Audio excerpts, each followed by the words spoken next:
بسم اللہ الرحمن الرحیم۔ السلام علیکم ورحمۃ اللہ وبرکاتہ۔ آخری عشرے کے لیے چند مشورے۔ پہلا یہ ہے کہ روزانہ رات کو حسب استقامت صدقہ دیں تاکہ ان 10 دنوں میں سے جو کوئی بھی ایک رات ہے نا شب قدر ہوئی تو 84 سال تک کے صدقے کا ثواب ہے۔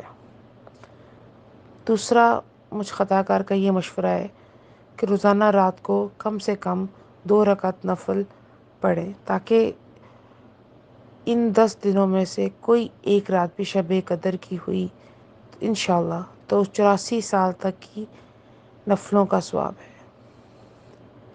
اور تیسرا مشورہ میرے طرف سے یہ ہے کہ روزانہ رات کو 3 بار سورۃ اخلاص پڑھیں تاکہ ان 10 دنوں میں سے کوئی ایک رات بھی شب قدر کی ہوئی تو 84 سال تک کے یعنی روزانہ کے جو قرآن کا ختم کا ثواب جو ہے نا وہ آپ کو اللہ عطا کرے گا۔ اور ایک ایسی بات ہے جو صدقہ جاریہ ہے، آپ آگے پھیلائیں اور اللہ تبارک و تعالی ہمیں یہ نیکیاں کرنے اور بانٹنے کی توفیق عطا فرمائے۔ آمین اللہم آمین۔ ربنا آتنا فی الدنیا حسنۃ وفی الآخرۃ حسنۃ وقنا عذاب النار۔